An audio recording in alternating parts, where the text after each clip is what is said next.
Okay, just a comment here very quickly, because I know this has come up a few times.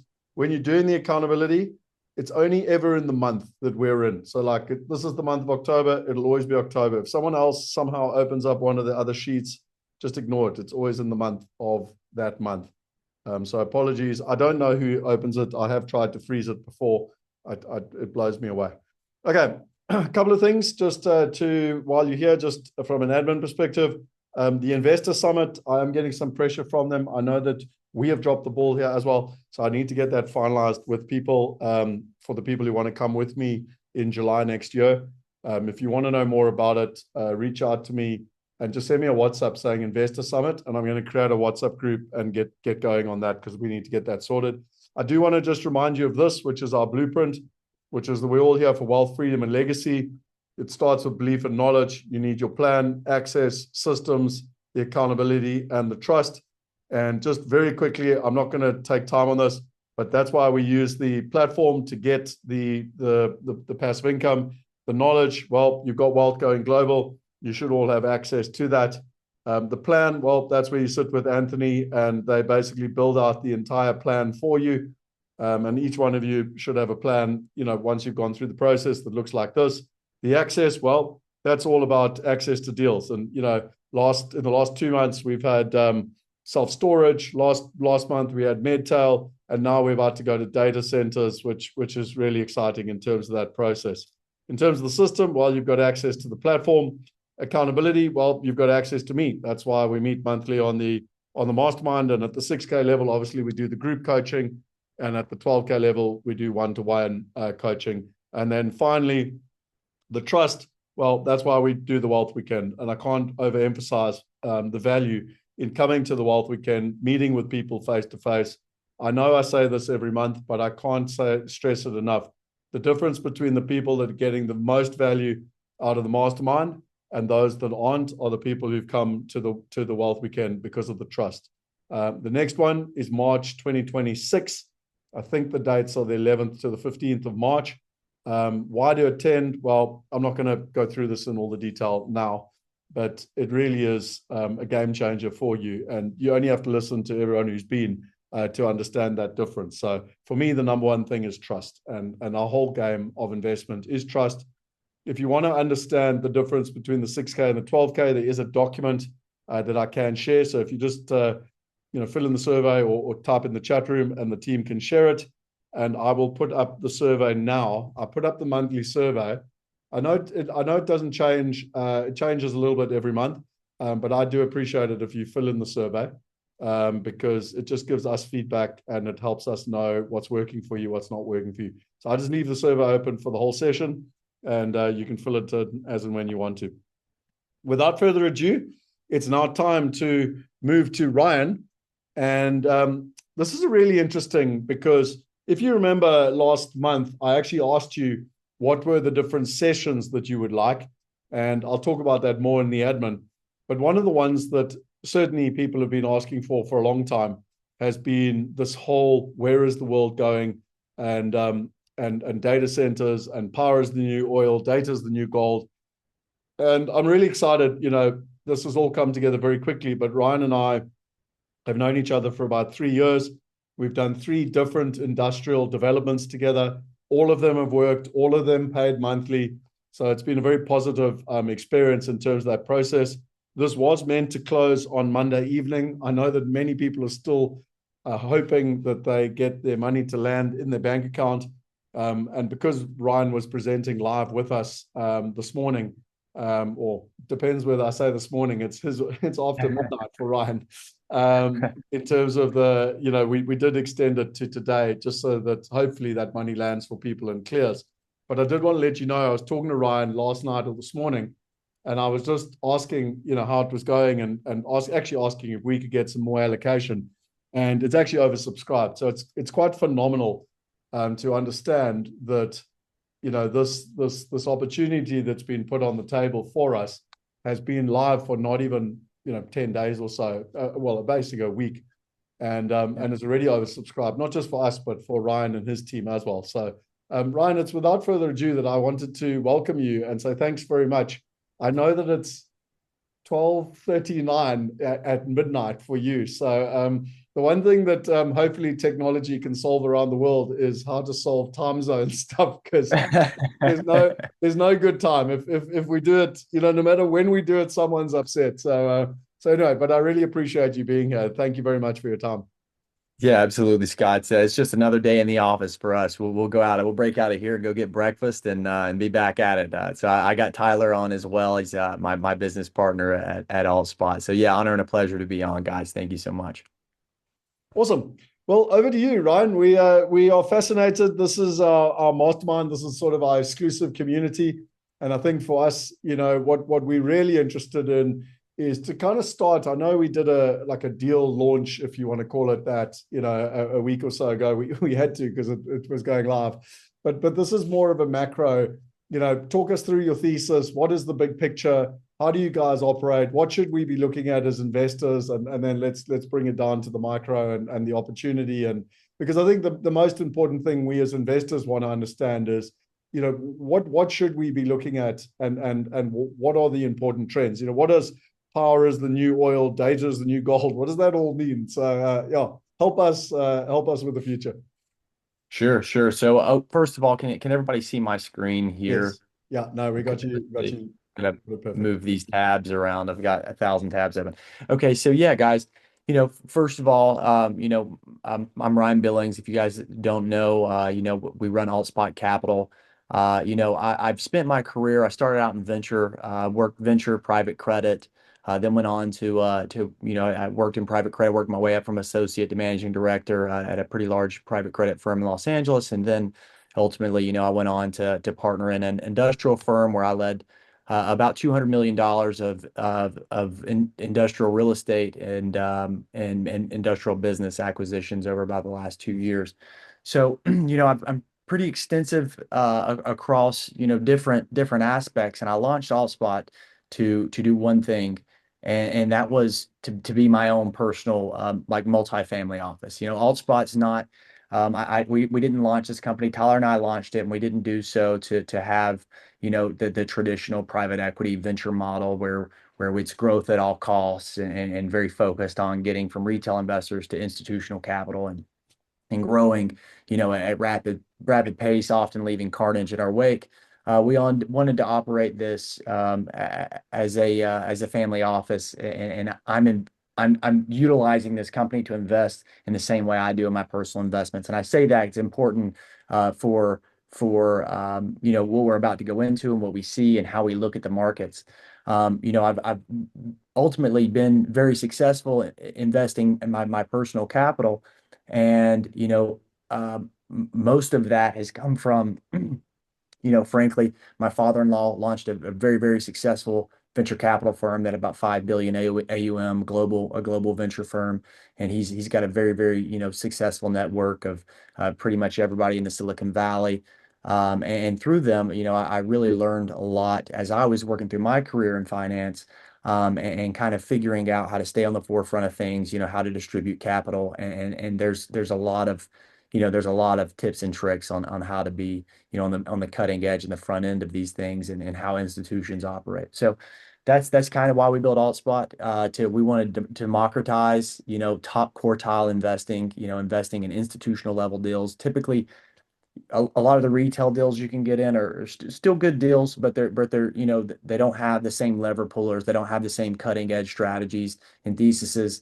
And to get into top quartile deals, you're typically having to write $25 million plus checks.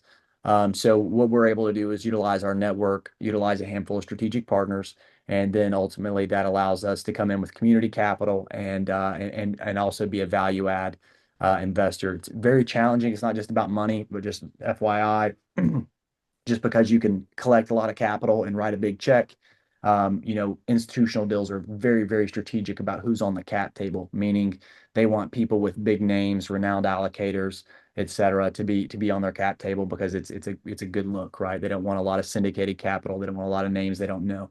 So it's very, very network driven. So anyway, I say that to kind of give you some background on how we look at investing and our both our personal capital and our community's capital. I'm going to go to the next slide here. Okay, so this is a little more about Allspot. It's kind of the same thing I just touched on. I kind of jumped the gun on that here, but this is a little bit about our team. Tyler and I are the founders of the company. Both worked across the alternative asset landscape and executive and partner levels. Tyler's a multi-time founder. Worked with a lot of the large incubators in Los Angeles. Okay, so this is kind of where we're looking right now, and I wanna preface this by saying there's I, I'm not a wealth manager, so don't take this as investment advice. But I keep a good chunk, 60% of my net worth in liquid stocks, right? So I'm very very focused on the stock market as well. However, I will say that money I usually keep and let it grow to use for alternative assets, right? So I don't want to park my money in just a savings account, right? So I put a lot of my money in T-bills and equities, and that money compounds and grows. But I utilize that to jump into opportunities in alternative assets. And when I say alternative assets, I just mean private market deals, anything that's not on the public stock market. So that could be hedge funds, venture capital, private equity, commercial real estate, you name it. Um, right now, the thing to focus on is any investment can be a good investment. You can make money buying single family homes, buying multifamily, buying office, buying retail. There's a myriad of ways in niche, sectors to make money in. But it is no secret that the most wealth is gained being on the front of things, being on the cutting edge. If you invested in software in the year 2000, chances are you did very well. These are the things, if you invested oil in 1900, the chances are that you did very, very well. And right now, we do happen to find ourselves in the next revolution. Once every 10, 20, 30, 40, 50 years, things change. Technology leads to unprecedented change, and the world's never the same again. The last time that things changed significantly was the 2000s, and we had the software boom. Before that, you had finance in the 1980s. And even long before that, you had the Industrial Revolution with oil and electricity in the 1900s, right? If you look at the time between let's go in like the time of the Roman Empire versus the time of Shakespeare. There's many years elapsed and not a whole lot changed. The way they dress changed, but the technology was basically the same. You look at early 1800s to the 1900s, then to even like 1900 to 1950, and you see this catapult, this explosion of technological advancement, right? If you look at even the time that Orville and Wilbur Wright flew the first plane to jets, right? You see it's an unbelievably short time frame, and technology is moving at an unprecedented fashion. And being on the front of these changes, whether it's technology, oil, whatever it is where the most wealth is gained. It's my job at Altspot to stay on the forefront of these things, ultimately making risk-adjusted investments, but also, being in front of the market. Typically, retail investors, which are most of us, when I say retail investors, what I mean are personal check writers that aren't ultra high net worth, meaning you don't have a $50 million plus net worth in your own family office, or you're not an institution, right? We typically we would get left behind in a lot of these because our access isn't there. We can't write institutional checks. Institutions don't talk to people that write $100,000, $500,000 checks. The reason is because it's just not efficient for them. It's a lot easier to call another institution and get a $20 million check. You'd have to make a lot of $100,000 calls in order to do that. So institutions naturally have more money, more data, more insight, and can move quicker. So Allspot's done a very good job at creating strategic relationships with institutional leaders, and that's ultimately allowed us to gain entry into special opportunities that are typically reserved for others. We have a great community, and we're able to put the capital together really quick, as you see with this latest raise, which we have basically a 13-day timeline on, and we're able to get it done. So this here, the future of wealth is power and compute, right? So you had oil, you had software, but the bottleneck is now power and compute. And power and compute are two things. One, AI is in like AI is not it's not a trend like crypto. I like crypto. There's things I like about crypto, blockchain, all of those things. A, it's not yet a part of an integrated part of our society, right? AI is now as much of our society as Google is. When you say you're going to look something up on the internet, you say, I'm going to Google it, right? That's what AI is quickly going to fill that role. This isn't something that you're like, I'm not sure if I like this AI stuff. That doesn't mean there's not going to be bubbles and trends and things like that. But I assure you, for the rest of our existence here on this beautiful planet, AI is going to be, absolutely intertwined in our being in existence. And because of that, these large what are called hyperscalers, these are Google, Amazon, Oracle, NVIDIA. These companies are needing compute and data in an unprecedented rate. So whoever controls that bottleneck, whoever's able to, this is like the automotive, Henry Ford, you creating the Model T and the automotive, machine. Everybody's got a car now, and you have control over the oil wells. That's very, very much what we're seeing here with compute and data, compute and data being, or excuse me, compute and power. Power being microgrids. Microgrids utilize solar, geothermal, natural gas turbines, and heat recapture technology to produce power. It's as simple as that. It's needed because service providers can't create enough power for one. They can't change the connections fast enough to get to people. The demand's too high. Service providers are cutting off, and it's ultra expensive to power these AI capable data centers. AI creates a lot more heat and pulls significantly more power, multiples more power than traditional data centers would. So data centers are having to be redesigned.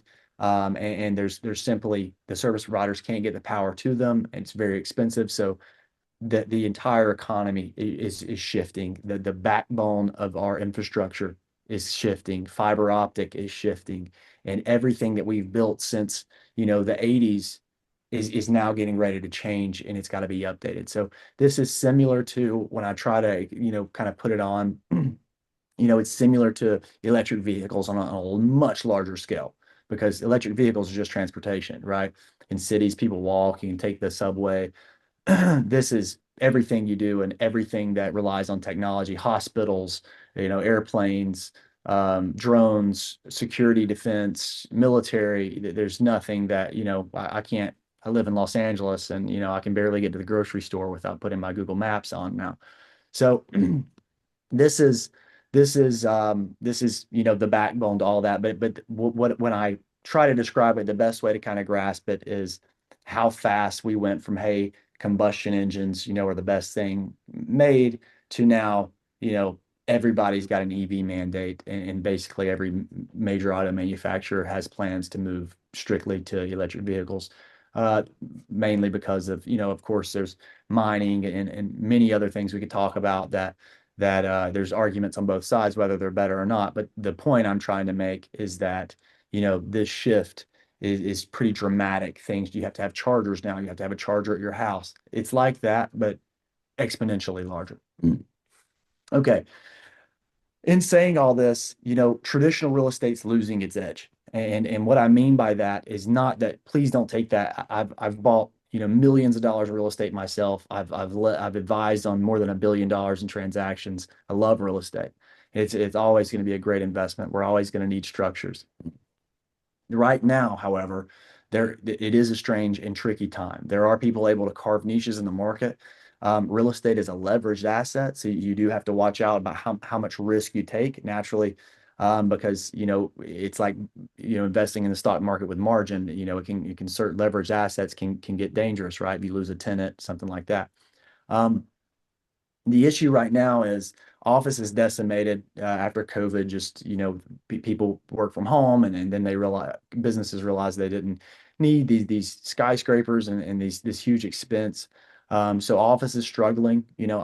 I'm mixed on my feelings on what's going to happen in office in the future. I think it'll ebb and flow, but I do ultimately think most of office will be restructured into affordable housing, at least in the States.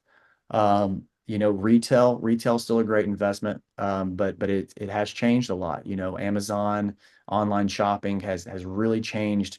Malls, you see malls going down left and right. You have to be very particular and very careful about where you're investing in retail. Retail can still be a great investment. Um, Multifamily, always a good investment if you can find a good deal. Everybody's trying to do it. Everybody's trying to get their hands on it. Institutions are trying to own it all. These large firms, these KKR, Blackstone, these large, even BlackRock, these large institutions are sucking up all the multifamily and therefore compressing cap rates. It's very hard to get a good cash flowing multifamily asset. Simply because why do institutions buy things cheaper?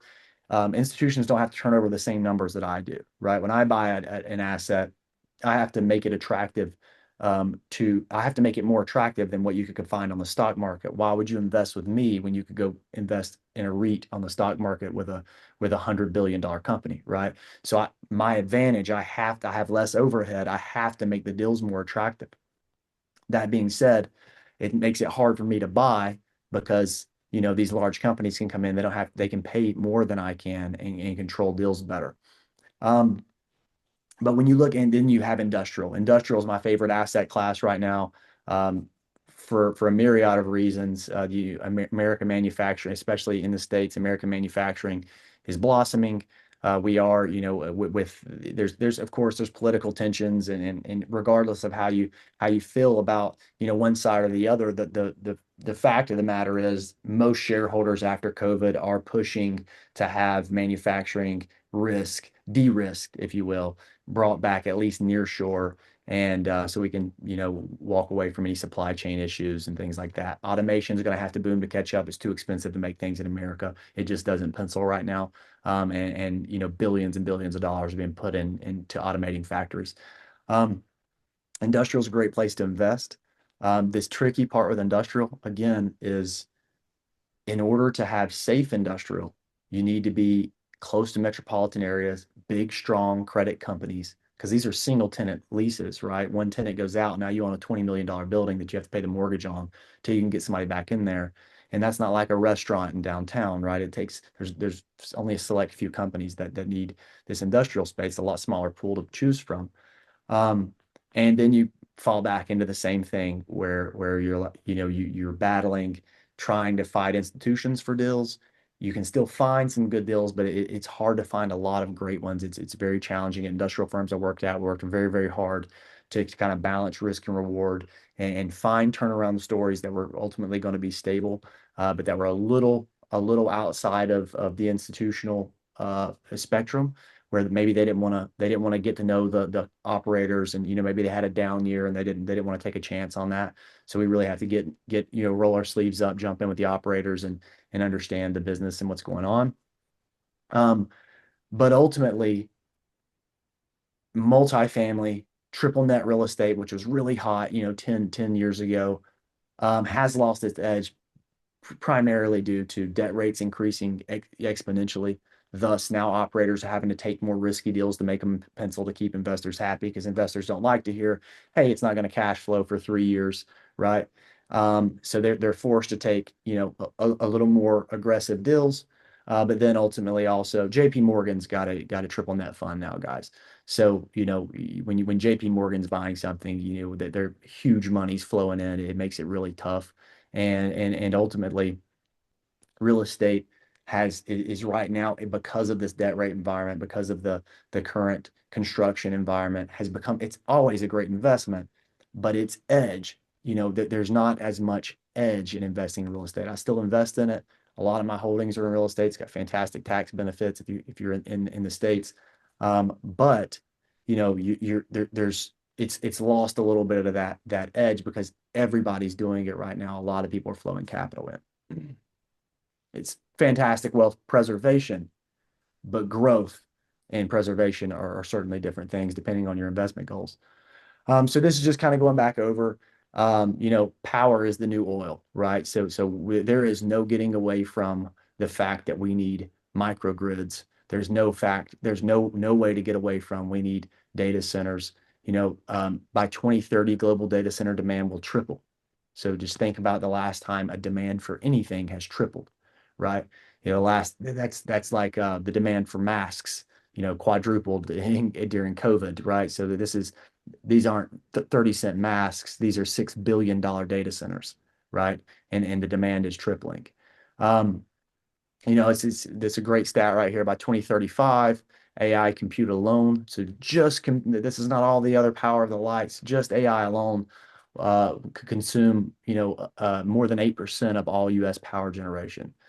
Um, the companies that can move ahead here and own these pipelines and invest here, this is where you move the needle, and this is where you create escape velocity. This is where you're not investing in the same thing. This is the difference between investing in the S&P 500, which is a great investment, and investing with a hedge fund who beats the market, right?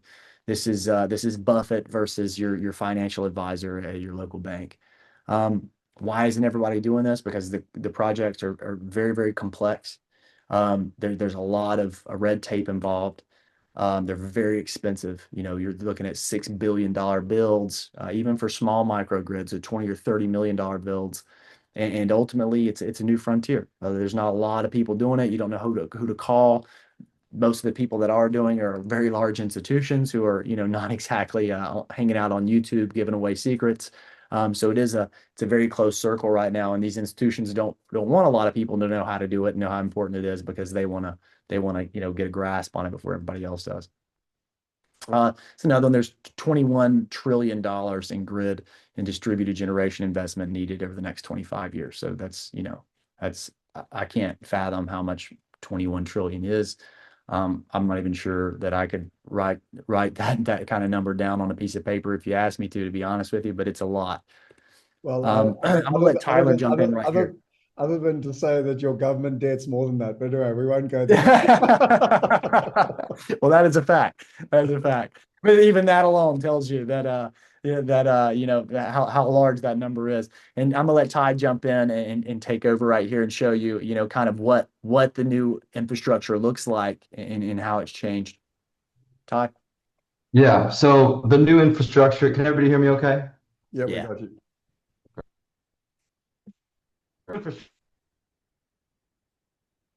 from, think of them as like the digital industrial backbone, the rails, on which the economy runs, right? So starting like big picture, working our way down, the core, Amazon, Google, Meta, Oracle, right? These larger tech conglomerates, these are going to be like massive centralized facilities, large megawatts. Anything well above, let's say 30 megawatts is going to be considered a larger data center. Anywhere from tier one to tier four. Right now, there's not many that are in that space of even tier three, tier four. But most of these data centers within the core are going to be tier three, tier four. These are handling a lot of training models as well as cloud storage. One thing I want to make a difference of is training versus inferences. So data centers or computations that are happening are one of two things. They're either going to be training or inferences. Inferences are just one forward pass, right? Very quick. This is what the consumer sees. This is what we see on our end when ChatGPT kicks something back out to us. It's very small in energy per call, but it scales to billions. Training is many back and forward passes, right? This can happen over weeks, but it's huge data sets across multiple CPUs and GPUs, and that requires a lot more energy. So the core is going to handle a lot of those higher training models. And then right below that, you're going to have power generation and storage, which is going to be, distributed solar, battery farms. These are going to be microgrids between 10 to 50 megawatts. Some larger, data centers, but basically decentralized power hubs that are going to be, fueling and feeding larger cities and different populations in different areas. So, and then right below that, you're going to have compute infrastructure. Compute infrastructure exists within data centers, right? So So think of like a compute infrastructure is going to be, um, you're going to have edge edge data centers, modular AI pods, but a compute infrastructure is like the hardware, the software, and supporting systems that perform. It's the muscle behind what powers an actual computation, right? So these data centers have compute infrastructure within them, but over time, there's gonna be these smaller little, modular AI pods or edge data centers, basically these smaller compute infrastructures that exist closer to towns or smaller cities. And eventually we might see something where you have, outside of every single city or with outside of multiple neighborhoods, you might have these, compute infrastructures or AI pods, right? And then within that connectivity, crosses all these different realms. So, the local fiber low latency networks, really think of it as like the blood flow that pushes everything out, right? You've got compute infrastructure as the muscle, and then connectivity as the blood flow that works through it. And then the next two layers are what Ryan and I like to, Ryan termed it actually, so I'll give him credit for that, but I like to call them adjacent ventures. So, think of the mobility layer and the utility layer as adjacent ventures. Basically, businesses within, the mobility layer might be, EV fleet depots, logistical hubs, um, things that have to do around transportation and logistics within this AI energy data infrastructure. And then on the utility side, right, like OpenAI, ChatGPT is a great example of that, like everybody would know. But think of the businesses that are in the AI, VR, AR space, robotics. These are going to be the players that are actually, the nuts and bolts, the hardware that give a physical and digital experience that in the consumer world as well as in the B2B processes, right? Right, you can go to the next one for me here. Sorry, it froze on me. There we go. And then, so like, why right now, right? Like Ryan's touched a lot on the industrial revolution, these different times, every 30 years, 50 years, where we see a big shift in the macros and the micros and the global socioeconomics of it all. And there's a few key elements that really point to why we're at the frontier of this entire wave that's about to happen, right? There's an untouched sweet spot. You have the big players, right? BlackRock, KKR, Apollo, like they're going to be deploying massive amounts of dollars into this. But again, they have to tackle massive projects in order for that to make sense for them on a return on investment level for them. Um, but when you have larger entities and larger firms like this move in that direction, that also is a telling sign.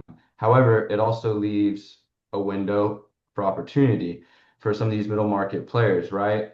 We also know that the energy, crunch ahead is, we're about to double by 2040 in global electricity. And then there's this middle market of 5 to 50 megawatts where you're not going to have these larger players like BlackRock participating in, and these are the most mispriced. So it's a real big opportunity for our firm like AltSpot to come in and be, a playmaker there.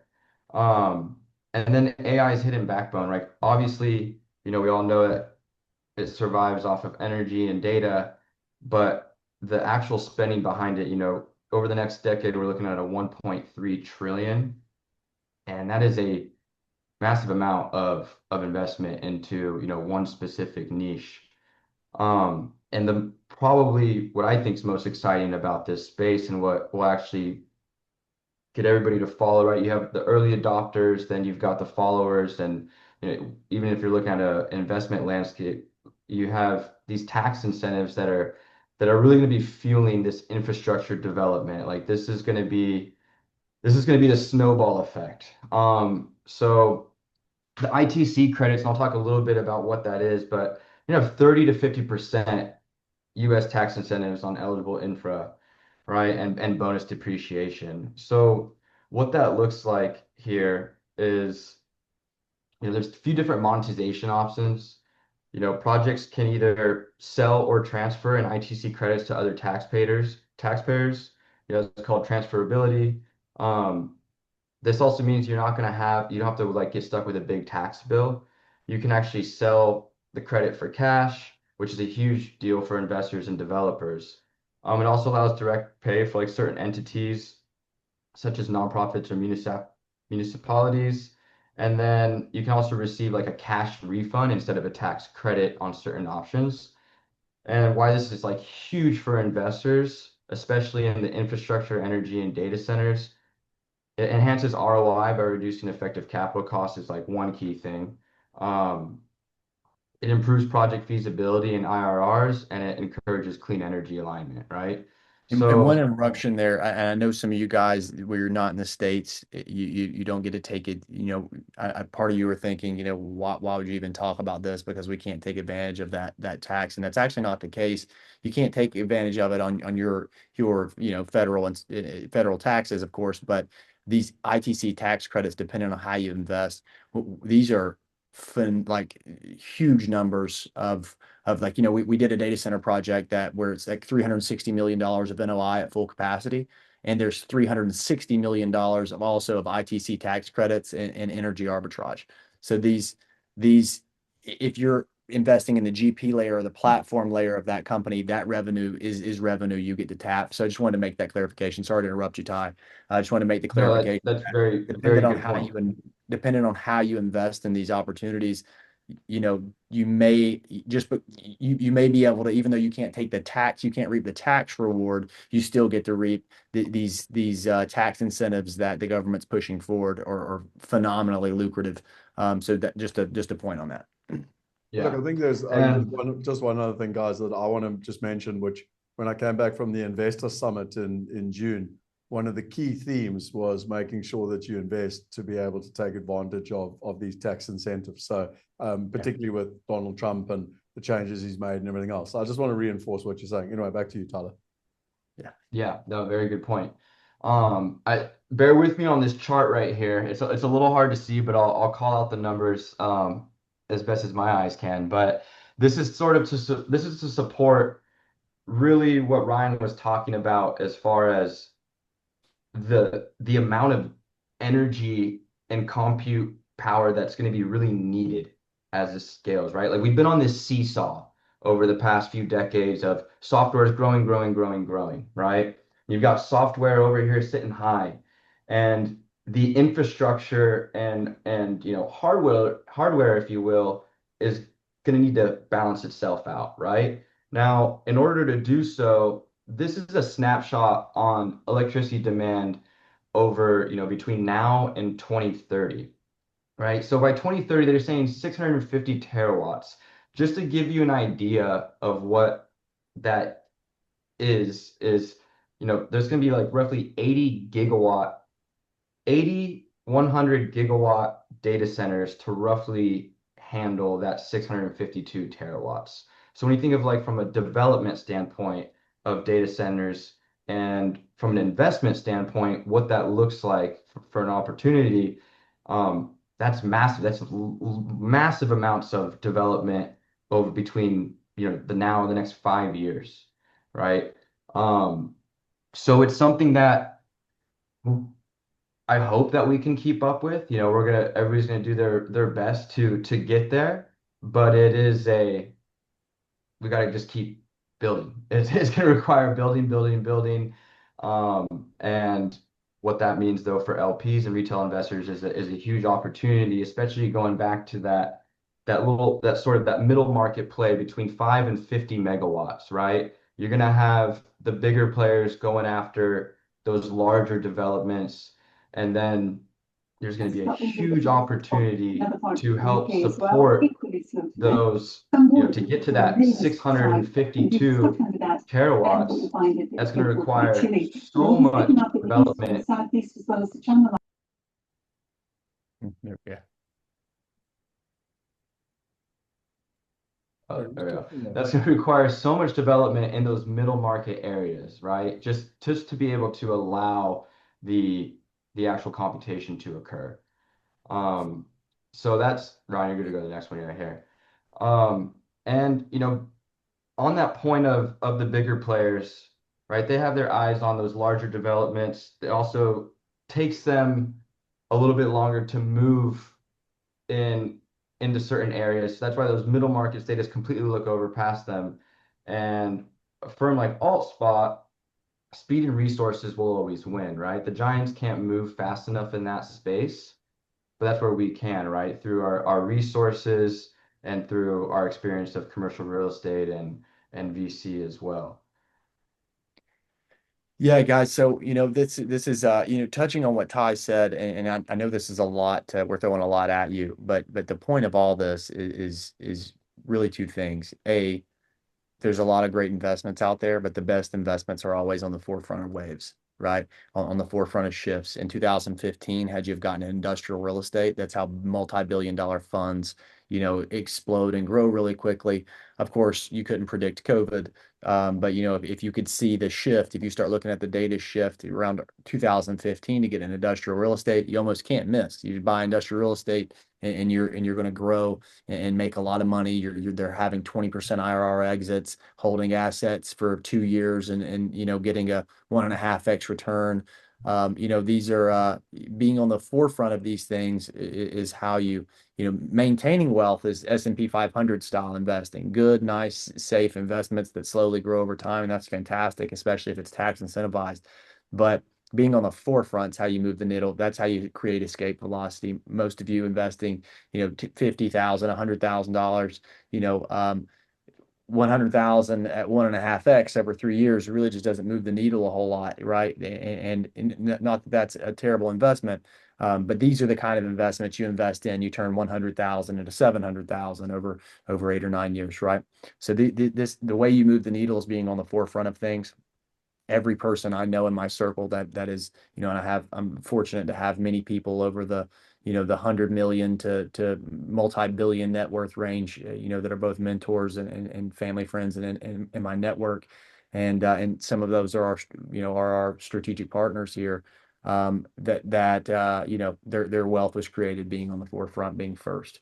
I'm going to give you some examples of the kind of stuff we're looking at. Tyler's talking about how we beat, we're fortunate to have an in to be able to co-invest and invest inside of these large data centers, these 100 megawatt builds, these very institutional Google tenants, AWS, et cetera. These are fantastic investments. We don't have the capital power to be able to do things. These are $6 billion, per data center over across 10 data centers, very large multi-billion-dollar projects that require both politics and institutional connections. We are able to open our doors and invest in those through my father-in-law who exited his venture firm and now owns a company called Overwatch Capital. They're one of the top data center builders right now with some very strategic and clear advantages as it pertains to proprietary technology and data center racks, and carbon net zero build capability. However, what's opened up within that is, as Tyler was saying, the institutions are going after these big hyperscaler data centers. That's where the power's at. It's not even, of course, those are going to have great outcomes, huge upside outcomes, but you can match that upside in smaller edge data centers and smaller microgrids. But you can't. It's the power aspect, right? They want to. These large companies want to control these bottlenecks, like controlling the interstates or controlling fiber optic. So when Tyler was touching on that, you've got these categories. You've got major data centers. These are housing NVIDIA, Oracle, et cetera, and acting as the core energy hub to the biggest hyperscalers in the country. That's going to have to change. There's data centers everywhere, but these data centers are not AI capable, and you can't just pull the guts out. They have to be completely restructured. They have to be strategically located next to backbones. You can't just gut a data center and put new chips in it. That they have to be constructed, not from the ground up, but they have to be planned from the get-go, as AI data centers. So there's that. They have to have land around them. Many data centers now are in urban areas. There's not any land around it. You have to have land for the microgrids. So that shift has to happen, and it's happening right now as we speak, and billions of dollars being poured in. The second shift that's happening are edge data centers. These edge data centers are smaller data centers that are closer to metropolitan areas that help power autonomous vehicles, 5G, things like that are able to run these smaller devices. They're not training ChatGPT's model or OpenAI's models, but these things are doing your everyday things, helping autonomous drones and even, air traffic and things like that, especially as we move to autonomous vehicles. The other thing that has to change. The other thing that has to change, these aren't things that could change or should change. These are things that have to change. It's an imperative. The other thing that has to change are fiber optic trunks. We've got these big fiber optic trunks that connect data centers and run from America to Europe to China and through the oceans. And now, because of the need and the speed required for AI, there's people. It's important to branch off these main trunks and have more fiber optic reaching to more areas. That's got to change.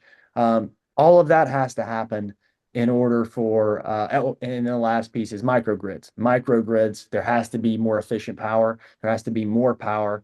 Microgrids are an imperative. They have to change. All of those things have to happen, or EV, AI, all of that stops. And that's not an option for one, our society, but two, these large companies that ultimately drive a lot of this. I'm going to give you an idea here of we have two categories. Category one is we co-invest in institutional deals. So through our company, we're able to co-invest through our strategic partners in institutional deals that are clear, typically reserved for the, very, very large institutions. On the other side, we also operate deals. We operate very strategically. Our partners have had experience across a range of asset classes, and this is kind of where we've turned our dial because of this wave and wanting to be in the front of it. So when you're looking at these deals, and what the target IRRs are on them, these are all pretty conservative. You want to always, be as realistic as possible, but this is just kind of showing, energy and infrastructure. So these are microgrids, battery storage, distributed solar. These are 18 to 20% IRR deals, not inflate. A lot of people say 18 to 20% IRR, but that is not net to the investors. And it's, usually, usually sales material and not reality. 15 to 16% real estate deal, a true 15% net IRR is considered a very successful deal. Companies that go public and have 80 billion under management, that's their bread and butter. So be cautious if mom and pop real estate operators are throwing out 30% IRRs, right? Compute and infrastructure, you'll see that this is 18 to 30% IRR. Funny, because irony is, I just said, be cautious of that, but this is purely due to the demand here in this time frame. 10 years from now, you won't be seeing 30% IRRs here, but the demand is so high and so few are doing it, that's able to push stronger IRRs. Venture adjacency, these things are things that branch off. We do have maybe 5% of our allocation will be, this is just kind of my personal spread. So that, like, as we said, we run AltSpot like our personal investment family office. And so, investors invest in the same things. I'm putting all my money into these deals as well. And this is, we put about 5% of our focus here. These are co-investments alongside tier one venture companies in robotics, biotech, automation, anything that benefits from this wave of technology, automating factories and things like that. So these are significant IRRs, and 25 is low. On successful deals, you can have, enormous numbers, 40% IRRs and 100x growth. But obviously these are way more volatile as well. You can certainly lose in a venture deal. These are venture, true venture capital deals where 50% will go to zero, the other 50 will do okay, and you'll have one or two that do so well that it makes up for the rest, right? So that's kind of our macro level at what we're looking at, and what I think others should be looking at right now. So this will give you this is just a ballpark highline example of what some of these smaller deals that institutions, when we say institutions aren't, it's not that they're not interested, it's just that a $10 million, a total deal of $10 million is just too small for an institution to be to be, putting their team on, right? They need to look at these billion-dollar deals. That's how they get there. That's how they make money. You can't put a deal team that's a $2 million a year deal team on a $6 million project. The math doesn't work. So there are gaps right now, and especially now because there's not any other operators. Most retail operators, same guys that are, in under $1 billion AUM, they're 5 years out from doing this stuff. There's not enough institutional connection and knowledge base on this. We're very fortunate to have some ends here, and that's why we're ahead on it. But there's other players doing this. Doesn't mean you have to invest with us. This is just the market that I see and the gap that I'm putting my money into. So this is entitlements. So these would be, spotting entitlements in like industrial parks around industrial buildings. They will need microgrids. Microgrids, people who own industrial real estate love microgrids. That means their power is cheaper and increases the asset value of their real estate asset value. So you can often go to these industrial parks and clusters, call the owners and buy some land that they're not using, and you can entitle these for 3 to 5 megawatt. These are small microgrids. So these are just pure microgrids, no data centers, just creating power and selling it back to these are power and storage, energy storage, so batteries, and you're selling it back to these big industrial plants, obviously helping them on their enormous power bills. And you can actually do these so efficient that you can arbitrage and sell power back to the grid. You can create enough power to power the industrial demand and have excess power that you sell back to the grid. Can be pretty lucrative. But just entitling these, it costs about, it costs anywhere from $500,000's a little optimistic. It's really about $1 to $3 million to do land option studies, interconnect, get the engineers to come down, plan it all out, make sure it can work. Running through that takes about a year. But once you do that, you can turn these things around between 9 and 15 months for 2 and 3x multiples. So these are fast turnaround, 2 and 3 extra money. The demand's high right now. These are fantastic opportunities if you can spot them. We're on the hunt right now. We have some LOIs out for opportunities like this. And again, we're just doing getting it ready to is RTI means ready to issue permits. We're getting everything ready, doing all the groundwork. We raise, $1 million. We go buy the land. Put $500,000 into getting everything, getting the interconnect and finding an anchor tenant that in these industrial parks that want to utilize the microgrid. We can turn around and sell those.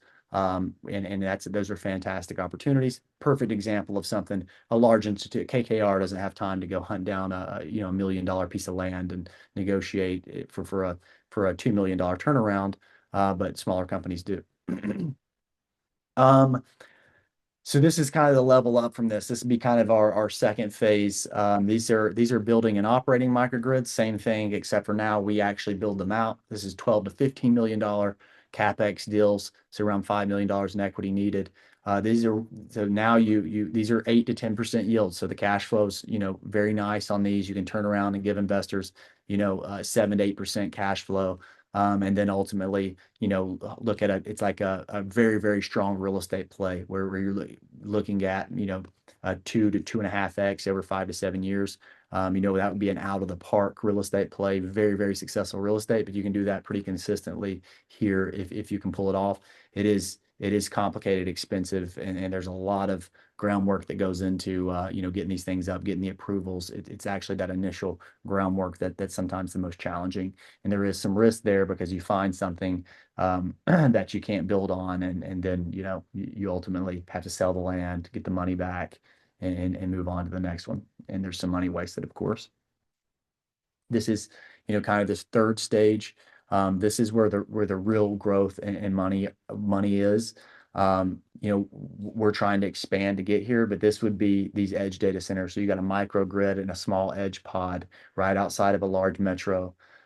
These are extreme tax credits, extreme tax benefits both on depreciation and credits.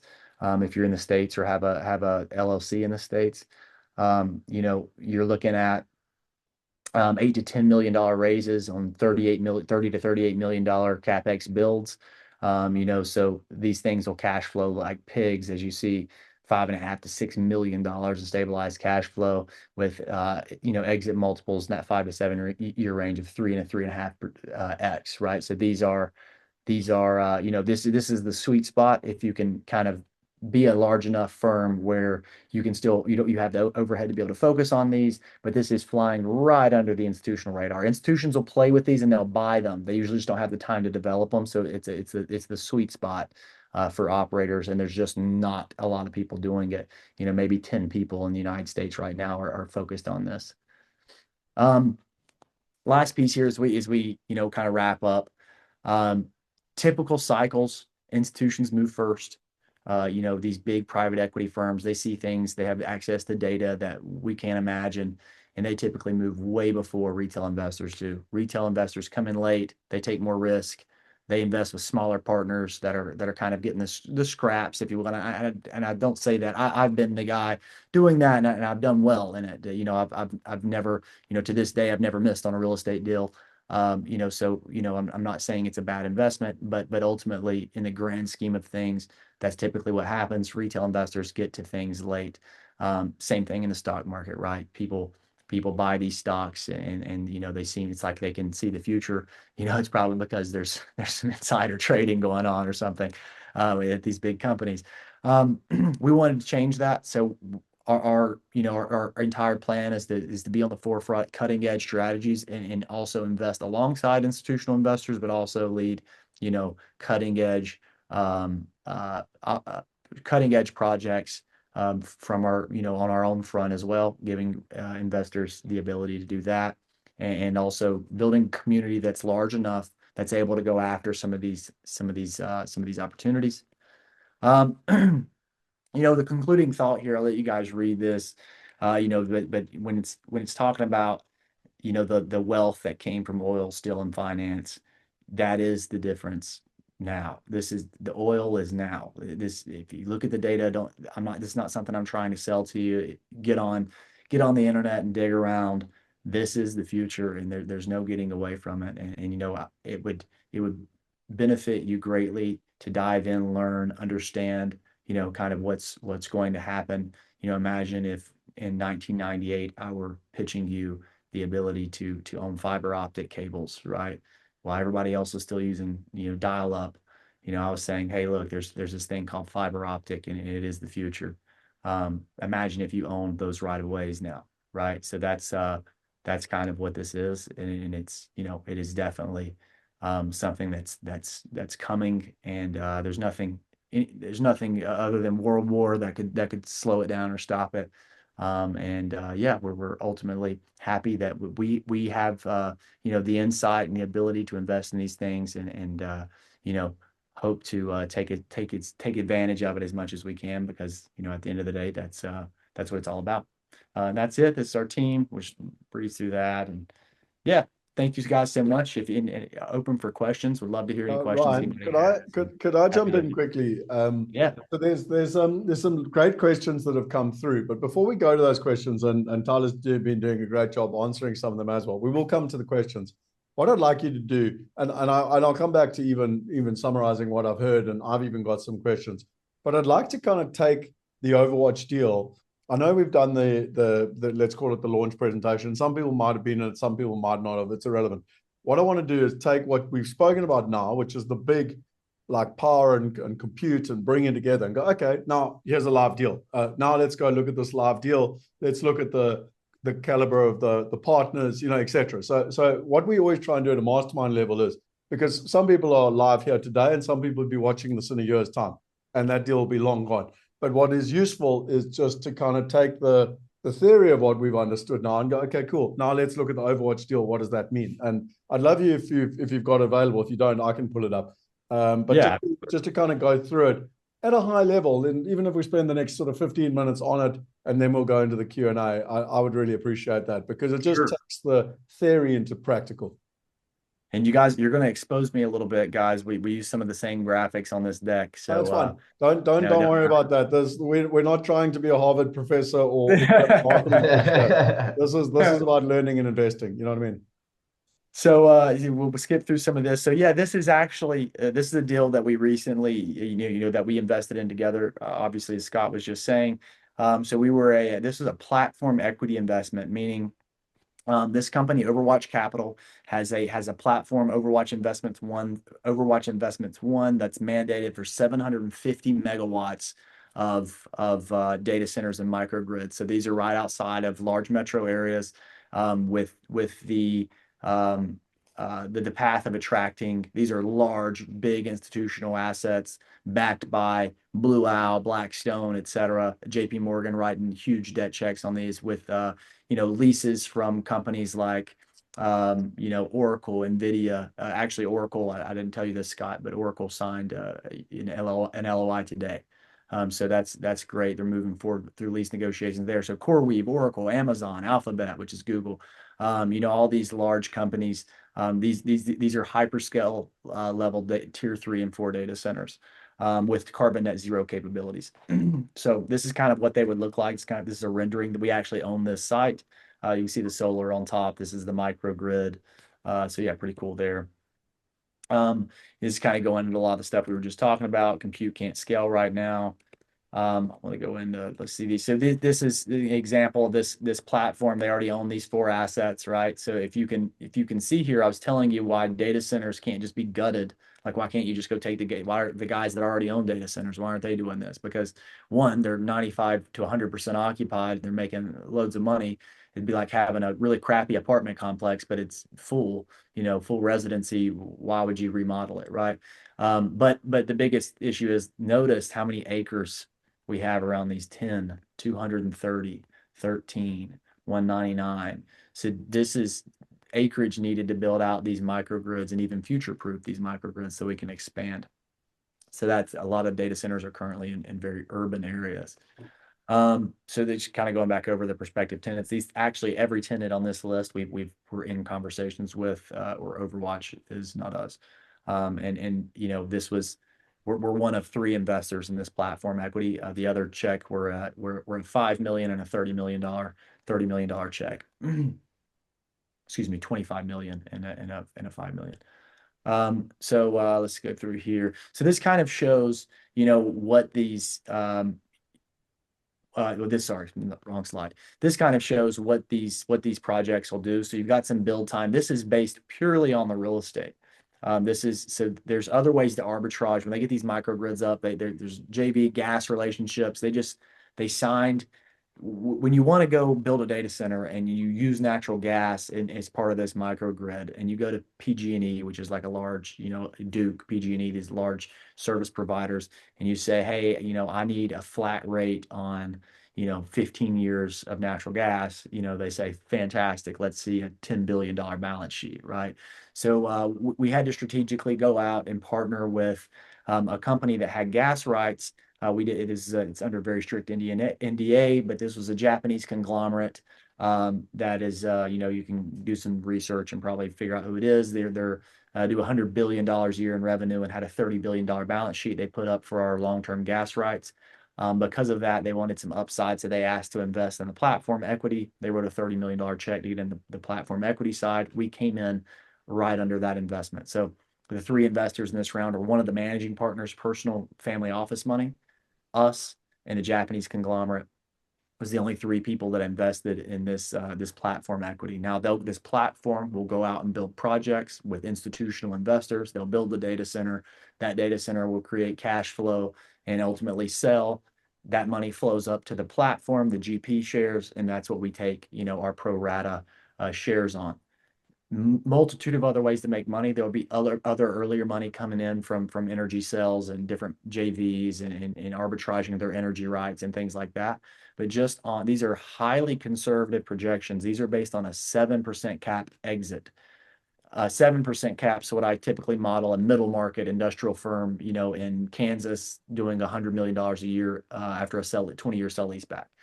If you do a quick Google search and say, what is the sell cap rate on a Google tenanted AI capable data center and microgrid, you'll see that there's many sell comps for 4 and 5 caps, which would increase these multiples, 2 or 3x. But just based on these highly conservative multiples, you see, 2020, you invest now, in 2029, you get a quarter of your money back. 2030, you get half your money back. They start selling data centers, 3x your money by 31. and this is all the way up to 7x, right? You push that to 8.5, 9x on more better comps and closer comps, in my opinion. These are institutional deals. Institutional deals always are very, very, they don't, it's the opposite of retail. They don't advertise super optimistically. The reason is, one, it's institutional standard, but two, when you have JP Morgan writing, $15 billion in debt, and you have Blackstone and KKR, these people at Blue Owl investing in your equity, you don't want to miss timelines. You don't want to overpromise, because ultimately there's only a handful of companies that are able to support these kind of projects. So you want to make sure you're very pessimistic and under promising and over delivering, and that is standard in big institutional deals. Even though there's a lot of comps that show otherwise. If you think about it, like Blue Owl, who is a very, very large public real estate company, they don't want to see you coming in promising the best upside. They want to see most conservative possibilities. So that's kind of what they've done here. This is just to give you an example on the project level what these sites can do. So you're looking at over here. So this is 4 sites, about a little more than half of the total build in this investment vehicle. 4 sites fully built out would turn over a conservative $320 million a year in revenue. 80 million of that would flow back to the GPs, because obviously the LPs in the project level take a cut of that. And then there's an additional, not included in this, there's an additional $360 million from these ITC tax credits and energy arbitrage. So these are selling, they're creating enough power to sell it back to the grid and create $360 million of additional revenue on 4 fully built out sites. Total build on these are about $6 billion, fully built out, about $6 billion per site. So these are very, very large projects. This is kind of going back to where we're at.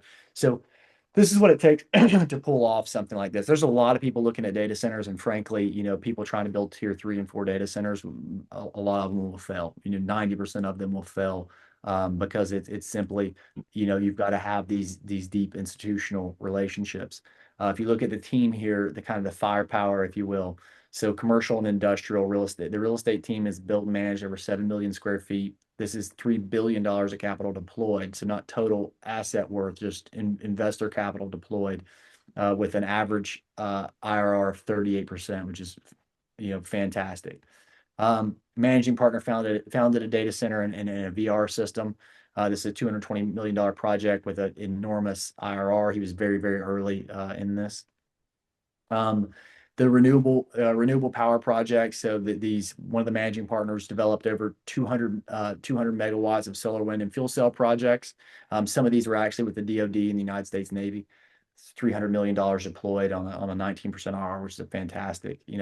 It's funny because you see 19% in coordination with all these. Remember, guys, that over a long-term project, 19% IRR is very, very good. With big real estate REITs typically hitting 12 to 14%. Venture capital. So this is actually my father-in-law. This is launched in Rand Northgate Capital, a global venture firm.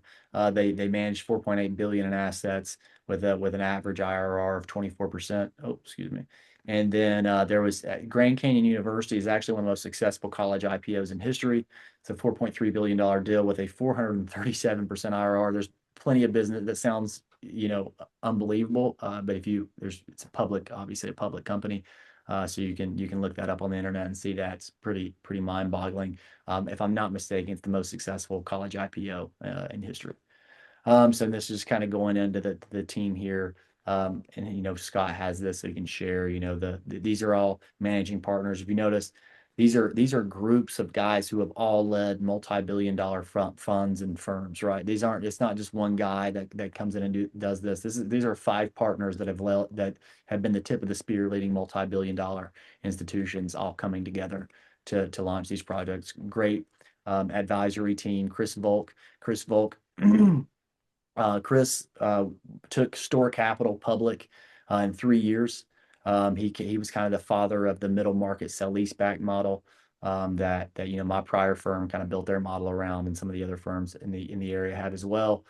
So Chris is, kind of he's like the godfather of middle markets industrial, very, very intelligent, and ultimately led led Store to be one of the powerhouses in the middle market industrial sector. So yeah, that's an example there of some of the co-investment assets that we have access to. And to my knowledge, there's not there to my knowledge, there's not $100,000 check writer in the country that has, there's only 2 or 3 firms right now that have the ability to produce tier 3 carbon net zero data centers at this speed. So, very rare opportunity to get in this unless you're managing $1 billion of your personal wealth. I just want to say something there quickly, if you don't mind, just closing, just so we can see each other properly, Ryan. Sure. So I think there's something that's really important. I teach people a lot about the kind of the principle of how to get paid, and it starts off with the partners, like the caliber of the partners. Okay, and when you look at the caliber of the partners that you've just mentioned, I've never in my life, and I know people might think I sound like a salesman now, but I've never in my life been able to participate with quality of partners that you're talking about. When you look at those returns, the track record. I mean, we're not even talking hundreds of millions of dollars. We're talking billions of dollars. That they have managed, they have exited, and they've got results in the 20% plus IRR range. So I just wanted to point that out. The second thing that I wanted to mention, which I think is important, is, and it comes through relationships. You mentioned that your father-in-law was led Northgate, I think it is Northgate Capital, and is now the managing partner of Overwatch. And there's an investment from a Japanese firm, that one of the top 20 firms in Japan, $100 billion in revenue per year, $30 billion in balance sheet, and they are putting up their balance sheet to get the gas reserve. So that's to be able to get access to the power. But they didn't want to miss out on the opportunity. So they are writing a check for $25 million to participate. The family office is putting in $5 million, and we're getting a seat at the table on exactly the same terms. And, again, it's very, very seldom. So the second thing that comes through in the paid framework is access. And this is like access to deals that quite frankly, you're not going to get without relationships to the right people, in terms of that process. The third one is information. And, what we've just been through now is getting access to information that is cutting edge, that is not available to the majority of us. And just to be clear, you talk about retail. I just want people to understand retail. If you've got $10 million, like, you're irrelevant. Like, I'm sorry to be direct. Okay, like you are literally irrelevant. Like in this game, $10 million is nothing. And for those of you who were on the data center presentation we did in January last year, the gentleman mentioned that they start with $300 million. And he said that they've allowed some people in to participate with $50 million. But for our community, he would allow us to start with $20 million. I just want to kind of put it into perspective. So when Ryan talks retail, like, don't feel offended with the person going down the road and buying a McDonald's burger. Like in the institutional space, retail is at a very, very different level, And then the final thing for me is diversification. And what's interesting here is one's getting that diversification, and you've taken us through. I mean, this is one opportunity, but there's other opportunities that are coming. And so again, just P is partners, A is access, I is information, and D is diversification. I just wanted to acknowledge what I've heard today and how that sort of comes together. Now, I am conscious of your time, and I'm conscious that it's whatever, 1 o'clock or 2 o'clock in the morning for you. And there's some great questions that have come through here. And I just wanted to quickly ask if you could go to the first slide that you had and go to the new infrastructure stack. So the first slide deck that you had was the new infrastructure stack. Let me pull this up really quick here. And don't forget to fill in the poll. I can see only 52% of you have filled it in. It's your accountability moment. Let me get back here. Sorry, let's see if we can move faster through there. No worries. Yeah, that one. Is there logic to this? I was trying to figure it out while you were talking. So we've got the power, Yeah, it's we've got the Tyler community. told me I built this slide, disclaimer, I built this slide, and Tyler said this is kind of confusing before we got on the call. And I was like, oh, that's fine. Okay. So Tyler, you were right. But yeah, so the logic here, there should be logic is the answer, Scott. But no, there's not. So core, these are large, outside of major metro areas where power's So sorry, cheap. I understand the framework. What I'm trying to ask is the one kind of related to power and the one is related to compute, and then it goes from big to little, or is that is not like that? I was trying to figure out if Yeah, power was above the line, compute was below the line, and then it was, Yeah, really, in reality, compute should be here. It should be core compute, power, connectivity, uh, mobility layer, then utility layer. So it was really supposed to go like this. You could argue between these two, but the point is these are microgrids that power these big data centers, and they can be small or really big, right? So that's why we're here. So yeah, the logic here is you've got core, you've got the microgrids that power these core data centers and give them their power along with typical services, but it makes it cheaper and also bridges the time to get these services live. These edge data centers are small, sometimes like the size of shipping and storage containers right outside of neighborhoods, outside of not neighborhoods at this point, but there will be outside of large metro areas to handle a lot of the 5G and all the different traffic. Connectivity, this obviously just connects all of this together. These are just different fiber optic branches. That's a big thing right now. People just buying right of ways to place fiber optic branches to big industrial facilities, especially as these facilities automate. Remember, I said earlier, industrial is a fantastic investment, but regardless of the tariffs, I underwrite these things for a living. Regardless of what Donald Trump tells you, it's I see the reasoning for increasing tariffs, and we want to bring, of course, the United States of America, like any other country, wants to manufacture things in house. But the issue is, it's very American labor is very expensive. Inflation's high, and it's way too expensive to manufacture here on a large scale. So we can use our Mexico relationship, we can use Taiwan and India, but ultimately to onshore automation is an imperative, and that's naturally that's being invested in heavily. So that's where connectivity comes in, and this is kind of us. So this is kind of what the things that we use day to day. Got you. Got you. Cool. The next thing I just wanted to talk through, which I think is important, you don't have a slide for it, so if you want to stop sharing. But the Sure. point being is that you guys talk, and it's so interesting, and just to make everyone feel better, because I've no doubt that there will be people, some people have been part of the mastermind for going on 3 years now, so they understand what I'm talking about here. But whenever we talk with different people, they've obviously got a lingo that's a whole new lingo. And I mean, I do this for a living, and the way the two of you talk's amazing, but some of the lingo, even I'm grappling to try and understand. But the one that I think is really important is the general way to invest, which is the general partner, the limited partner, and just even if you just use your hands as an example to kind of explain it, because I think it's really important to understand the opportunity people are getting here to have a seat at the table where they're not, like all the way down the value chain and how it normally works in a traditional investment. Yeah. So follow me on this one because it's more complex than meets the eye. So in a project level, meaning let's just use a very simple example. Scott's an investor.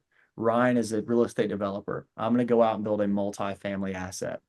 On that project level asset, the bank is the first. They're the most safe. They're the safest investment by law. They're the first to get paid. And that doesn't mean it has to be a bank, whoever's the senior note, right?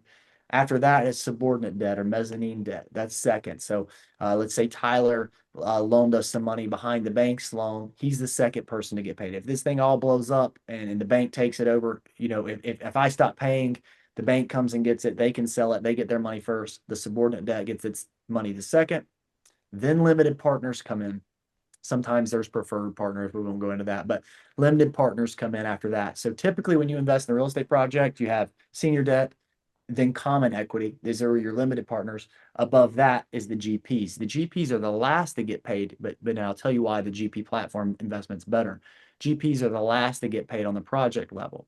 However, remember that even though in the capital outflow stack, GPs are the last to get paid, they're actually the first to get paid because they take fees to do this, right? So at the end of the day, when Scott invested in my multifamily product and my multifamily deal was $10 million, I, as the GP, took an acquisition fee, took broker fees, et cetera. I actually made, $1 million, and Scott hasn't made a dollar yet. He invested, $500,000, and I've made money, even though I'm the last to get paid in the stack if something goes wrong, which is fair. I make money up front. And then the other part is, as the GP, I get a 70-30 or 80-20 split, but I get that over multiple properties. So Scott invested in one property. I may be building 15, and I get, I get fees up front, and then also get to, benefit from various properties. So when you invest in what's called a platform equity investment, or some people call it a GP stakes investment, you're investing into the platform where you're taking your pro rata portion. Let's just use easy numbers. Let's say I have a big fund that's going to go buy $300 million of real estate. And Scott says, hey, I want to be a partner in your platform equity investment or your platform equity company. I say, okay, Scott, I'm going to buy $100 million of real estate. And if you invest 20 million, I'll give you 50% of everything I make. So Scott invests with me. I get 20 million. He gets, we go out and we buy all this real estate. I get $20 million. And now every bit of that profit I make, Scott gets 50% of. But remember, that profit is initially on the front end when every deal I buy, because I get fees from that. Scott takes his 50%. And then ultimately every asset we sell. So when you start looking at the multiples, the upside multiple is a lot higher, and there's a little more risk if the GP doesn't pull it off, because he doesn't make any money, of course. But if things go well, the upside multiple tends to be higher in the GP side, and also there's more diversification. There's risk diversification because you're not stuck on one project that could have something go wrong. The odds that all 15 projects have something go wrong are pretty slim. If so, you picked a bad operator. I'll talk more about this tonight when we have the session. But in simple terms, if you take this visual slide, this is what Ryan has just said, typical bank, private equity, the old school way of doing it, try own the whole thing, put all your money in yourself, go and buy yourself a multifamily little, $3 million thing. And the new age way, do this at scale, not necessarily have the control, but have a lot less risk. And it's just, when you consider this project, it perfectly sums up what I'm representing there in that slide. Of how you can have a seat at the table with far bigger players with, in my opinion, a lot less risk in terms of that process. Let's go to some of the questions here, because there's some great questions, and I'm conscious of your guys' time, and I know we're nearly on time. So Chaz said, which companies are supplying the hardware going into these structures? Surely their share price will also rocket. Yeah, that's a great point. So Overwatch, strictly, my father-in-law was actually he was a B-round investor in NVIDIA, so he knows those guys pretty well. So their data center is fully stocked with NVIDIA chips, and there's a myriad of other companies that they're in the deck. I don't know them off the top of my head, but I can email those over to Scott and he can get them to you guys. But there's a handful of these. There's not many of them, but a lot of these microgrid engineering companies that put these things together. That sometimes a couple of them have to come together. Some of them specialize in geothermal, some specialize in natural gas turbines, some specialize in solar, some specialize in multiple different things. But yes, and that's something we're also looking at. We alongside my personal and Tyler's personal venture investments are a lot of the picks and shovels to these things. So let's say, for example, a specific digital tool that is used to recharge the refrigerant in these geothermal systems that are coming out and evolving. HVAC is evolving around these things because AI is so hard to cool. So a lot of the picks and shovels and the companies that are evolving around this ecosystem are fantastic investments. I'm putting a lot of personal capital behind those. Haven't found one that I believe in enough yet to put in, investor capital in and write significant checks to. I use AltSpot as my personal investment engine, but obviously if I'm only putting 25, to 50 grand in something, I'm not going to bring everybody else in on it. AltSpot, it ultimately gets the deals that I look at and I say, hey, I'm going to put as much as I can into this. And that's when we bring the company in. So yeah, fantastic point. And yes, loads of opportunity around those. I'm a picks and shovels guy. The sexy stuff like building humanoid robots, personally, I think investing that's a waste of time because Tesla and OpenAI are going to control that space. It's like investing in, of course, Tesla did it, Elon Musk did it, but it did have Elon Musk behind it, right? So, it's like investing in a new automotive manufacturer. It's just really hard to beat, the giants that are already at the table. So picks and shovels is definitely the way to go. Archie said, how is Yeah. all the electricity needed for this data infrastructure being generated? Are there opportunities to invest in the power generation infrastructure? I think Archie, that was exactly, and I know Ryan answered, Tyler answered that, laid it down, but that's the whole reason why Ryan and Tyler are showing that you got the power side of it and you got the compute side of it. And I know, Ryan, you took us through, which I don't know when the question came before or after when Archie asked, but the point being is you did take us through the different sizes of power generation and where those opportunities were. So Yeah. I think let's pivot on from that one. Mike said, powering the data centers using renewable energy makes complete sense, but are you concerned about Trump's dislike of renewable energy, including stopping wind projects? Yeah. So, when you look at obviously any real estate or any investment really is always susceptible to political influence and change. Ultimately, though, the demand for these things are so high. Yeah, of course, it could make it less attractive if they pulled the ITC tax credit, they pulled depreciation. The real estate's got in America, in America, right, in the United States right now has 100% cost segregated accelerated depreciations back, which means I can write a $100,000 check in America and deduct that from my taxes. On one of these projects, you get that plus tax credits, meaning there's a dollar for dollar discount on your taxes, plus the depreciation up front. Of course, those things can change and make them less attractive. But if all the tax incentives went away and it wouldn't make any difference. These are still, 5 to 7x deals. And these big hyperscalers will stop at nothing to continue to build these things because they can't build out these AI models that were already all, I get frustrated if ChatGPT doesn't give me an answer in 25 seconds, right? So that we're already getting addicted to, if you will. So yeah, obviously political influence can cause problems, but no, it's not gonna, nothing is gonna stop this growth, the infrastructure growth. Cool. Guys, I'm conscious of time, and I know it's getting really late there. So we play a No, little you're game. fine. We play a little game at the end of every session, and it's what did you think of this session? Let's have some fun. 1 or 2 words. Get ready to post it in the chat. 3, 2, 1. Go for it. Post it in the chat. What did you think of the session? I saw Marina. I didn't miss your question. I will come back to that. But yeah, post it in the chat. I'd be really interested. While everyone's posting it, I think just to both of you, Tyler, and to Ryan, I really appreciate how quickly we've been able to move here. Literally, Ryan, you and I reached out to each other not even 3 weeks ago and was like, hey, how are you doing? What's happening? etc. And it was like, yeah, well, not only have we greenlighted a deal, but yes, I will present at your mastermind. So it really shows the power of speed, which I really appreciate. And certainly you can see all the messages coming through here from everyone. There were a bunch of people that were upset that they couldn't make it, so they'll be watching the recording in terms of the process. But I just wanted to really thank both of you because it really has opened my eyes. There's a whole nother space that, and I really thought that I was quite good at technology and everything in between.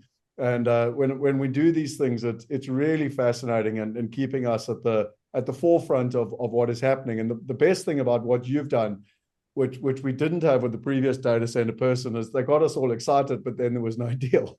And sat all excited for like 18 months with no access. And that doesn't really help. So, you know what I mean? So what I've really appreciated here is having the knowledge and also the access, which is something we try really hard to do. So I really just from the bottom of my heart, on behalf of the community, just wanted to say thanks so much. And I also want to just say, in case people don't realize this, you guys are in the middle of yourselves, this massive launch. And I know it's a really short time scale. And so then when Scott comes along and says, hey, can you do a mastermind at 1 a.m. in the morning? And you're like, dude, are you joking? And then I've got the slides together and everything.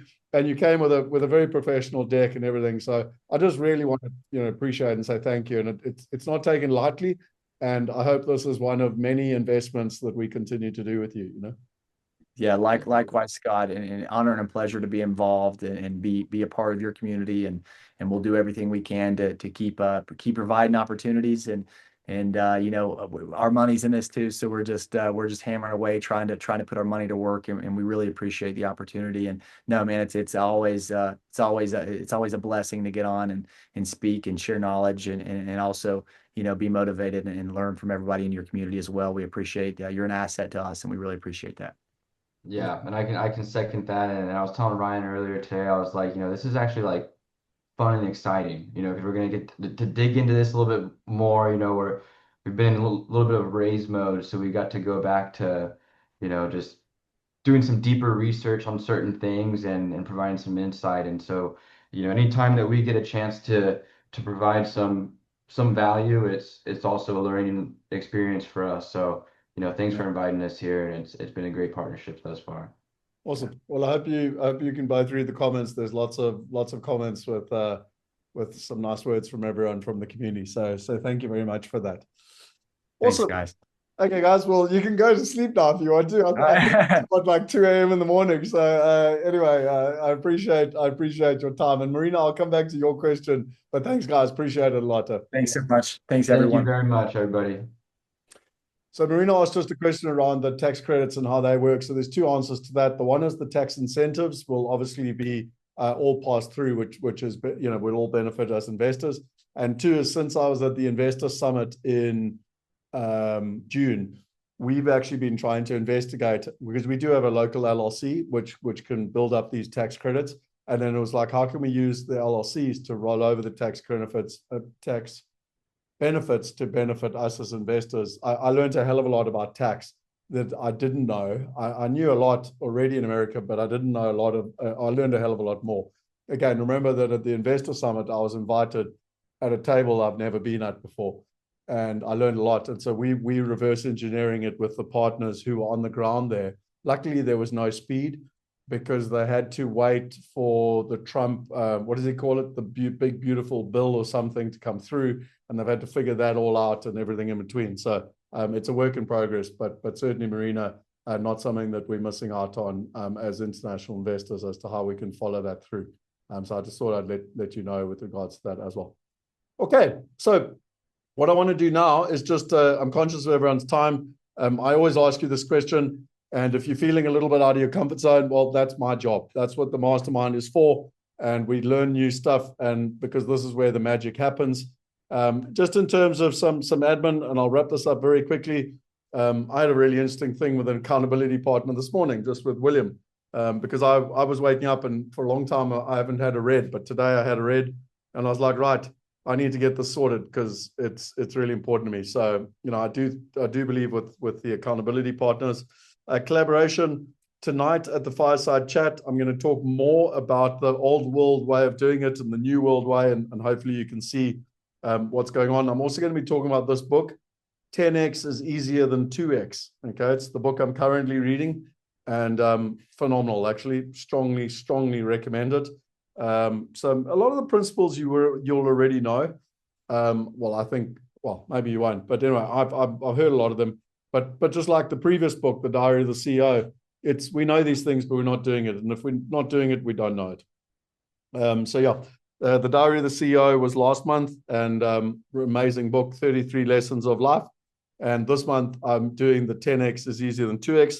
I'm not doing another book for next month because I can't keep up. I only just finished the Diary of the CEO, and I'm only on like chapter maybe 3 or 4 of 10x, but I am driving on Friday. I've got 6 hours in the car, so I'll finish it on Friday. Then the Wealth Weekend, some people were asking for the dates. I did put them in the chat. These are the 2 dates that I have proposed to Callio. They are not 100% confirmed yet, but these are the dates that I've proposed. And I've also proposed this to Paul O'Mahony, which is critical for the Portugal one in September. Then with regards to the mastermind in general, if you need help with how the platform works, I know that Shanika and Alex have really been doing their bit to try and help with KYC, funding your wallet, all of that stuff. Please, I'm overwhelmed by WhatsApps. I literally can't keep up. And I saw that a bunch of people asked me, I'm battling to move my money, whatever. I'm not the person to speak to. Please reach out to Shanika or Alex, and they can help you with regards to getting your wallet funded. We are going to, and I have told you about this for the last month or two, We are getting ready for our investor survey for 2026, and we'll have a group of prizes for people that participate. It's really important that you participate because we need to know what's working, we need to know what's not working, and most importantly, how do we add more value to you? One of the things that I've been asking in the polls is what buyers trips do people want to do? Do you want to come with me? Do you want to come and see the different opportunities? If people want to know the difference between the 6K and the 12K, reach out and speak to us. We have specifically built it with Calio, where there's two different opportunities, and call it the one being business class and the other one being first class. But in simple terms, it comes down to personal attention. Wealth Migrate versus Private Wealth Global. Again, when you invest, if you want to invest from $10, you can on Wealth Migrate. At Private Wealth Global, the minimum is $50,000, but there's a 50% discount on fees.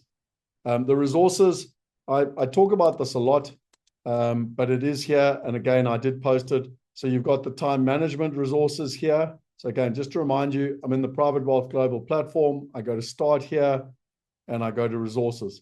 And you can see that you've got all of the time management stuff. And then you've got other. Okay, so every month, Anthony talks about this cheat sheet. And I know a lot of people have asked me about the investor language. So both of them are here. And you just go down, they're all down below here. Just by the way, while I'm here, all your recordings are here as well. So if you ever want your recordings, just go. They're all here, September, August. You can go through them for the whole of 2025. And even though some of you have only joined now, if you really want to, you can go back to all the recordings back to the beginning in 2022. They're all there for you in terms of that process. The book review I've been through, inviting friends. If people want to invite friends and add value to them, and either make money or pass it on, but there's lots of opportunities with the Wealth Weekend, with Wealth Going Global, with the Wealth Accelerator, and with the Know Your Numbers. We've got the event coming up in November. At WhatsApp, again, we've got 3 groups. We've got the Wealth University group, we've got the Wealth Hacker group, and we've got the Mastermind group.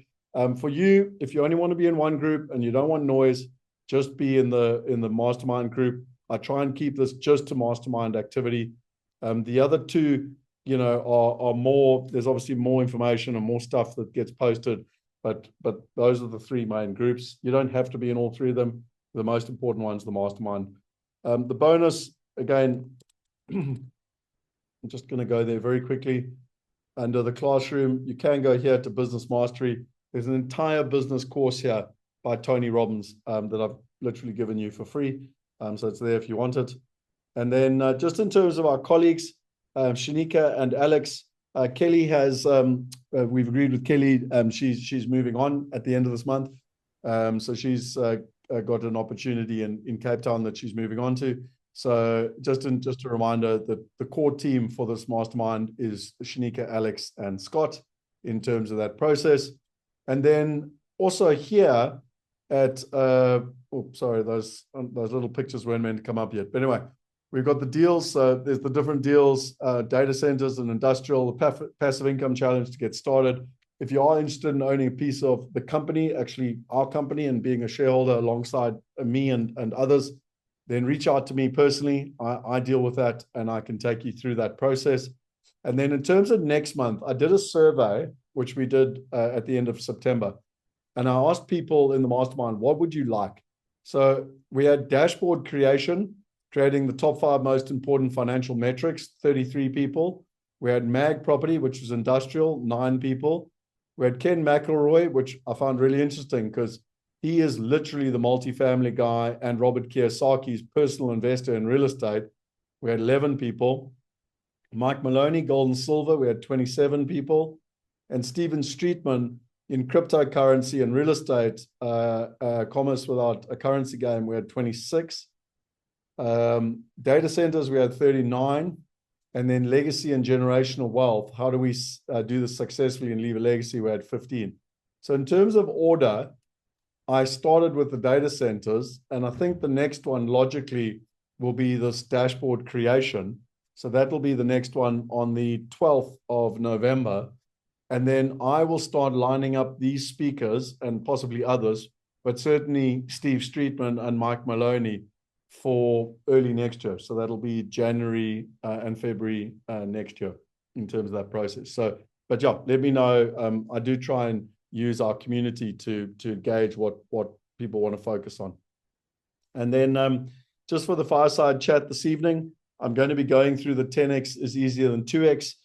I'm also going to be talking about that slide with the old versus the traditional. And then lastly, know your numbers. There is going to be an entire 2-day workshop on the 15th and 16th of November. As a mastermind member, you don't need to come to that. Remember that on the 12th of November, which is our mastermind session, I'm going to be building and showing you how to do that along with Anthony. So that's going to be a joint venture between me and him. However, if you want to go in a lot more detail, that's going to be for our general community, not just for mastermind members, from the 15th to the 16th of November. And if you want to let others know about it, this will be a great way to kind of set yourself up, as you go into 2026 and really be able to win. And that, ladies and gentlemen, is that. It's now time to pivot back to the accountability for those that I owe accountability to. So I will, if you need to bounce now, I'll be online tonight. Obviously, there was the morning session. But what I want to do is just stop sharing quickly and say thank you to everyone. And I hope you really enjoyed that. And I know that I think it was Jeff who's left says, the power of the community is how we actually get access to these different partners. And it is. And I just want to thank you, because without you, I wouldn't get access to the family office or get access to these type of opportunities, which I'm deeply, deeply grateful for. So it's one of those things where we can all proverbially pat ourselves on the back because we all get the opportunity. Nirvana, we did drop the minimum to $10 so that everyone could participate. We got permission right at the final hour. So yeah, in terms of that opportunity, but there's no, it's closing today. It's closing tonight at midnight UK time. And then the money's moved. Otherwise, we're gonna have a big problem, and we don't want to miss the deal. It is oversubscribed already, so there's not much we can do anyway. And thank you all for your support and everything in between. And again, thank you to all of you, because collectively as a whole, we are significant. Individually, we are nowhere. And it reminds me of that saying with by that African proverb: if you want to go far, go together, and if you want to go fast, go alone. And we are going together, and that is why we are going far. Thank you very much. I'm going to stop the recording, take a quick toilet break, and I'll be back to do accountability. Give me 1 minute.